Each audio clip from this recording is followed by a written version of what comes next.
Hi, it's Thomas Cook from Toronto's real estate team at RE/MAX Hallmark, and here is our March 2012 Toronto Real Estate Market Report. March's average sale price again hit an all-time record high, and the listing inventory is even lower than historic levels. We're going to talk about what's special about the March market as we go through this month's report. So, let's review some of the Toronto Real Estate Board statistics. March MLS sales totaled 9,690 houses and condominiums in all the districts. This sales number was up almost 8% from 1 year ago, but up almost 18% above the average for March since the year 2000. Just under one-third of the market sales were condo townhouses and high-rise suites, with 2,933 units changing hands during the month.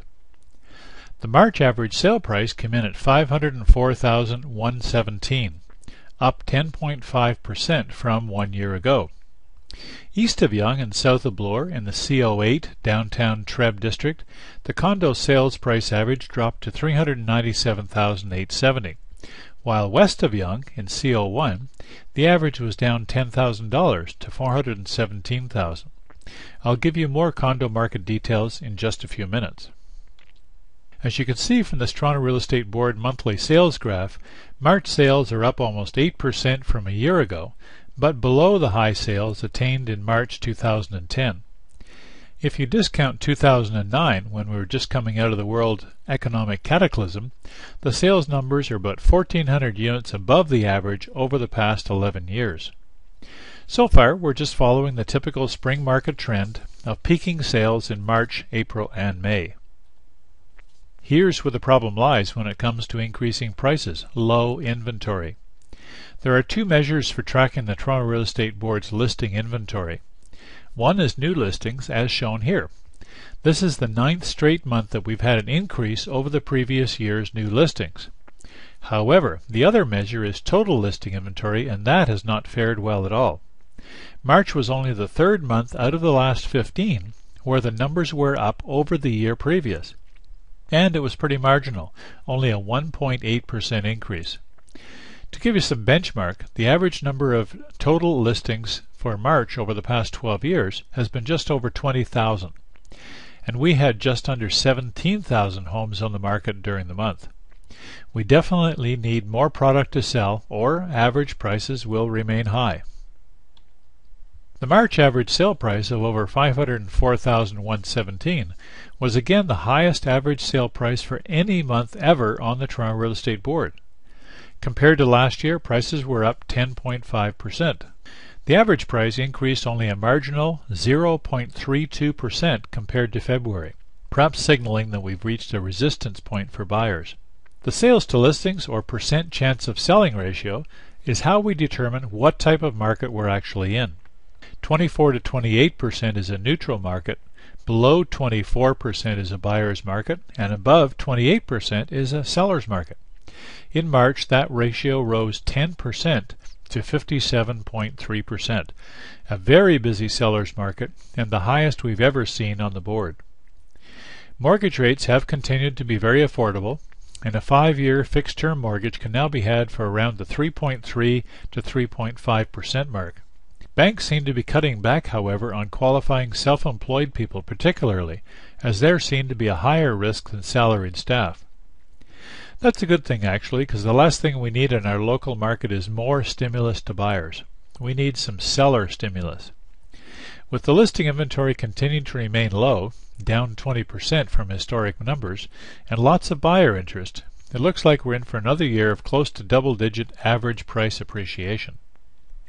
As you can see from the graph, March's average home price was again much higher than March of last year, and as we said, even exceeded the average prices for any month last year or ever. Multiple offers are now a natural event in our Toronto marketplace, very annoying to buyers, and really not a benefit to sellers who are moving on to another GTA home. The downtown Toronto condo market showed a lot of contrasting numbers between east and west of Yonge. In March, downtown condo average sale prices were up 4.1% in CO1, west of Yonge and south of Bloor, and up by 1.6% in CO8, east of Yonge and south of Bloor, compared to 1 year ago.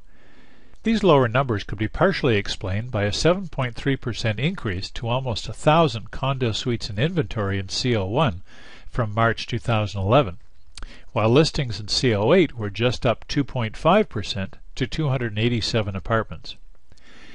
Contrasting that, however, the ratio of sales to listings in CO8 was in very busy seller's market territory at 56.1%, while CO1 west of Yonge was in moderate seller's market territory at 35.4%. Sales numbers in CO1 were actually down significantly, almost 22% from last year, but they were up almost 17% in CO8. If you're a prospective condo seller, you might be interested to know that the average days on market downtown was 27 days in CO1 and 22 days in CO8, just above the overall Toronto market average of 21 days. So, where are the opportunities available to Toronto home buyers and sellers this month? With all the information freely available on the internet, it's easy to believe that someone can go through the home buying process without spending some serious time with a competent real estate coach and advisor. But life isn't that simple. Many of us learn by listening and doing besides just reading text on a computer screen. We're holding one more of our highly acclaimed buyer workshops later this month. There's no cost, just bring a contribution to the food bank.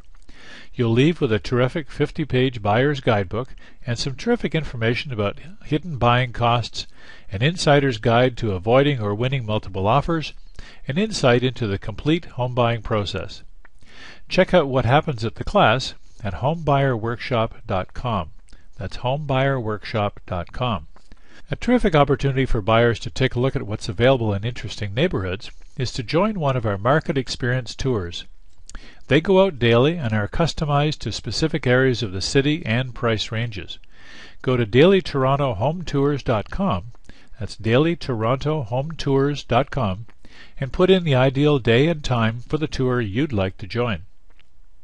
Are you a bit curious as to what most Toronto buyers and sellers are looking for and appreciate in the realtor they decide to work with? Check out whatpeoplearesayingaboutus.com. That's whatpeoplearesayingaboutus.com, and watch videos with real people telling real stories about their real estate experiences. It's almost like a reality show on TV. All the best, and check back here in early May for the April Toronto Real Estate Market Report.